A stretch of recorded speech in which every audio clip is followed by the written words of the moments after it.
Ketika hendak memasuki kamar terakhir itu, tiba-tiba saja timbul niat jahat di dalam pikiran Hendy, sehingga ia akhirnya mengurungkan niatnya untuk masuk ke dalam kamar sang mantan majikan. Hendy kembali menuju ke ruangan kosong yang tadi dijadikan sebagai tempat persembunyiannya untuk menyimpan barang-barang hasil jarahannya.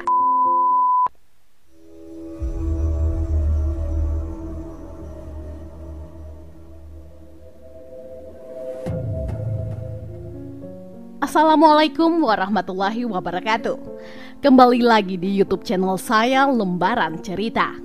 Semoga kabar kalian semua sehat selalu dan pastinya diberi kebahagiaan dalam menjalani hidup. Di video kali ini saya akan membahas tentang kasus pembunuhan yang menimpa seorang aktris ibu kota.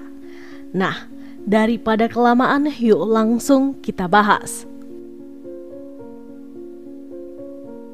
Seorang wanita cantik yang bernama Hani Wahab berusia 53 tahun yang tinggal bersama dengan 3 buah hatinya di sebuah rumah mewah yang berlokasi di Blok B5 Perumahan Interkota, Duri, Kosambi, Cengkareng, Jakarta Barat. Untuk kehidupan sehari-harinya, Hani merupakan seorang aktris Indonesia yang mengawali karirnya di dunia model. Beliau memiliki sebuah agensi model yang menaungi model-model muda untuk diorbitkan bernama Hani Collection. Dalam dunia keaktrisannya, beliau banyak membintangi sinetron-sinetron di televisi, dan salah satu judul yang mendapat perhatian banyak penonton yakni sinetron Wulan produksi dari Sinemars yang tayang di RCTI pada tahun 2006 silam. Menurut beberapa koleganya mengatakan kalau Hani dikenal sebagai wanita yang cantik, ambisius, dan juga pekerja keras.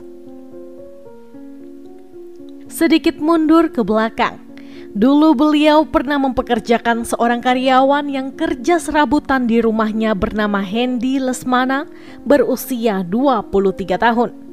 Ia bekerja di rumah tersebut selama kurang lebih 1 tahun lamanya.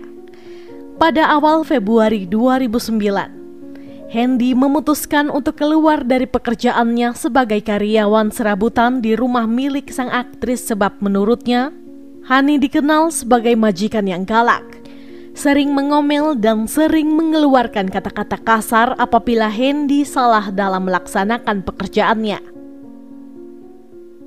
Setelah keluar dari pekerjaannya tanpa pamit, Hendy kemudian memilih untuk menumpang di kontrakan milik temannya bernama Rahmat di daerah Angke, Tambora, Jakarta Barat.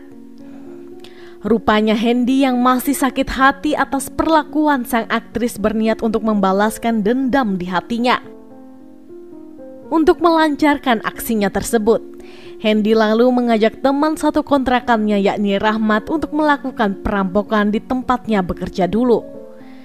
Awalnya tentu saja Rahmat menolak ajakan tersebut. Namun setelah diyakinkan berkali-kali oleh Hendy jika mantan majikannya dulu orang kaya, Rahmat akhirnya menyetujui ajakan tersebut.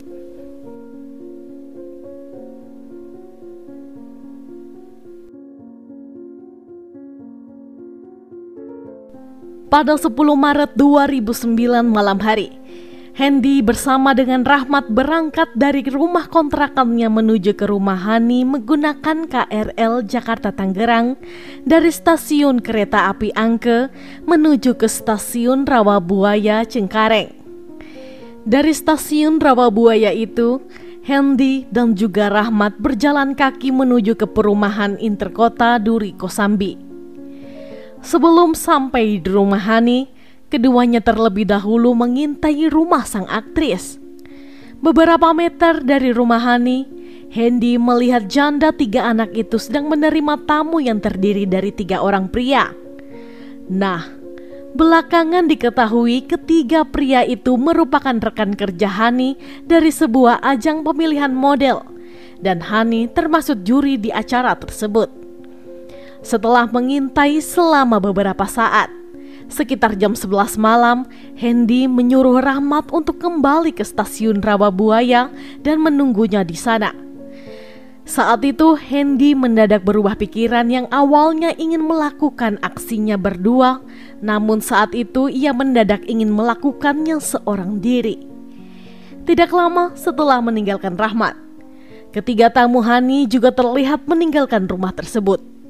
Melihat ketiga tamu dari target telah pulang, Hendy kemudian buru-buru masuk ke salah satu ruangan kosong yang ada di rumah itu. Hendy yang hafal semua seluk-beluk di rumah itu memutuskan untuk menunggu di dalam ruangan kosong tersebut sampai situasi rumah benar-benar aman terkendali. Setelah merasa benar-benar yakin dengan keadaan rumah itu, Hendy lalu mengendap-endap keluar dari persembunyiannya dan langsung menggeledah kamar per kamar. Kebetulan saat itu Hani hanya di rumah seorang diri, sedangkan ketiga anak-anaknya sedang tidak berada di rumah. Ia pun berhasil menggasak sebuah konsol permainan digital, 4 unit telepon genggam, serta tas berisi surat-surat dan juga uang sebesar 1,5 juta rupiah. Setelah berhasil menggasak barang-barang berharga itu, sisa kamar terakhir yang belum dimasuki oleh Hendy, yakni kamar sang tuan rumah Ibu Hani. Ketika hendak memasuki kamar terakhir itu, tiba-tiba saja timbul niat jahat di dalam pikiran Hendy, sehingga ia akhirnya mengurungkan niatnya untuk masuk ke dalam kamar sang mantan majikan. Hendy kembali menuju ke ruangan kosong yang tadi dijadikan sebagai tempat persembunyiannya untuk menyimpan barang-barang hasil jarahannya. Setelah meletakkan semua barang tersebut, Hendy lalu menuju ke dapur untuk mengambil sebuah alu atau antan. Dengan benda itu ia lalu kembali mengendap-endap menuju ke kamar mantan bosnya. Di sana ia langsung menghantamkan alu yang dibawanya berkali-kali hingga membuat sang tuan rumah tidak bergerak lagi tanpa perlawanan sedikit pun. Hendy yang masih merasa tidak puas dengan aksinya lalu mengambil bantal dan membekap wajah Hani selama kurang lebih 15 menit sampai dirinya benar-benar yakin kalau mantan bosnya itu telah menghembuskan nafas terakhirnya. Setelah memastikan kalau Hani telah tiada, Hendy yang tergoda dengan tubuh Hani kemudian langsung memperkosa tubuh tidak bernyawa itu. Ia juga sempat memotret tubuh Hani yang polos tanpa busana menggunakan handphone miliknya sebanyak 3 kali. Hasil jepretan itu rencananya akan disimpan sebagai kenang-kenangan. Setelah merasa puas, ia lalu menutupi tubuh tidak bernyawa itu dengan bantal dan selimut. Hendy yang kemudian bergegas meninggalkan rumah tersebut menuju ke stasiun untuk menemui Rahmat yang telah menunggunya di sana. Keduanya lalu kabur menuju ke Cirebon yang kemudian dilanjutkan dengan kabur ke Sukabumi. Keesokan paginya atau tepatnya pada 11 Maret 2009, salah seorang keluarga Hani yang datang ke rumah tersebut dikejutkan dengan penemuan tubuh tidak bernyawa dalam kondisi tanpa busana di dalam kamar sang tuan rumah.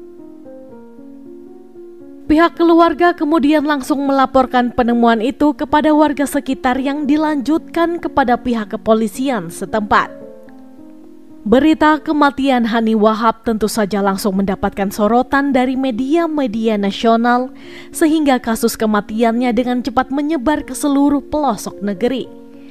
Pihak keluarga menduga bahwa korban telah dihabisi oleh orang terdekat, sedangkan pihak kolega Hani menduga kalau wanita cantik itu dibunuh lantaran persaingan agensi model yang tidak sehat. Aparat kepolisian yang menangani kasus ini pun segera turun tangan untuk menyelidiki kasus pembunuhan yang menimpa salah satu aktris Indonesia. Mereka segera melakukan olah TKP dan mengevakuasi jasad ke rumah sakit untuk dilakukan otopsi. Diketahui perkiraan waktu kematian adalah jam 11 malam hingga pukul 3 dini hari.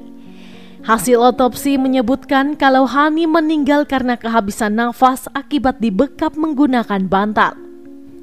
Selain itu ditemukan luka tusukan di bagian tengkuk serta leher dan ditemukan hantaman benda tumpul di bagian kepala korban.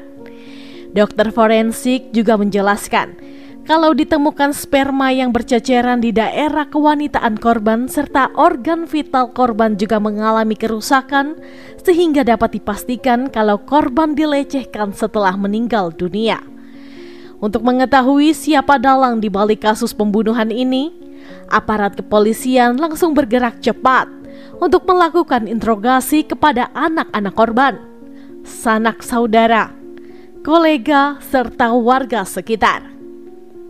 Dari hasil interogasi dan pemeriksaan yang telah dilakukan aparat kepolisian mengerucut kepada sebuah nama, yakni Hendy Lesmana berusia 23 tahun, yang tidak lain dan tidak bukan adalah mantan karyawan di rumah tersebut. Aparat kepolisian pun segera memburu keberadaan dari Hendy Lesmana. Setelah 8 hari melakukan pencarian, akhirnya pada 18 Maret 2009, pihak berwajib berhasil menangkap Hendy bersama dengan temannya Rahmat di tempat persembunyiannya di daerah Sukabumi. Keduanya pun langsung digiring menuju ke kantor polisi untuk pemeriksaan lebih lanjut. Dalam interogasinya, Hendy mengaku kalau sudah sejak lama menyimpan dendam kepada mantan majikannya tersebut karena sering dihina dan dimarahi ketika ada pekerjaan rumah yang salah. Berbekal rasa sakit hati tersebutlah, akhirnya Hendy memutuskan untuk melenyapkan mantan bosnya itu. Kepada tim penyidik, Hendy juga menjelaskan kalau awalnya dia bersama dengan Rahmat hanya merencanakan untuk merampok harta benda milik korban saja. Namun ternyata rencana itu mendadak berubah ketika mereka sedang melakukan pengintaian di dekat rumah korban. Rahmat yang awalnya ikut dalam aksi itu akhirnya disuruh kembali ke stasiun karena Hendy tidak ingin Rahmat menggagalkan aksi membungkam mantan bosnya untuk selama-lamanya. Hendy mengatakan kalau Rahmat hanya ikut menikmati hasil jarahan yang telah dilakukan tanpa ikut berpartisipasi langsung dalam aksi bejat tersebut. Namun meskipun begitu, keduanya tetap dijadikan sebagai tersangka dalam kasus ini. Hendy Lesmana dijerat dengan pasal 340 KUHP tentang pembunuhan berencana, pasal 338 KUHP tentang pembunuhan, pasal 365 KUHP tentang perampokan dengan kekerasan, dan pasal 285 KUHP tentang pemerkosaan. Sedangkan untuk Rahmat, pihak berwajib menjerat dengan pasal 480 KUHP tentang membantu menjual atau membeli barang-barang hasil tindak kejahatan. Sidang untuk kasus pembunuhan aktris Hani Wahab pertama kali digelar di Pengadilan Negeri Jakarta Barat. Majelis hakim akhirnya menjatuhkan vonis hukuman penjara selama seumur hidup kepada Hendy Lesmana karena terbukti bersalah secara sah dan meyakinkan telah melakukan tindak pidana pembunuhan dan juga pemerkosaan. Sedangkan vonis hukuman terdakwa Rahmat tidak ada satupun media yang membahasnya. Demikian kasus yang bisa saya ceritakan untuk hari ini. Gimana nih menurut pendapat kalian? Silahkan sampaikan pendapat teman-teman di kolom komentar. Dan semoga dengan adanya video ini kita bisa belajar untuk lebih waspada dan selalu berhati-hati dalam menjalani hidup. Saya sendiri tidak akan pernah bosan untuk mengingatkan, selalu libatkan Tuhan di setiap tindakan kita, karena kita tidak akan pernah tahu apa yang akan terjadi ke depannya. Oke, sekian dulu untuk video hari ini. Mohon maaf jika ada salah dalam tutur kata. Dan jika menurut kalian channel ini bermanfaat, mohon supportnya dengan cara mengklik subscribe, like, komen, dan jangan lupa untuk menyalakan tombol notifikasinya agar kalian tidak ketinggalan saat kami upload video terbaru. Sampai jumpa di video selanjutnya. Bye-bye.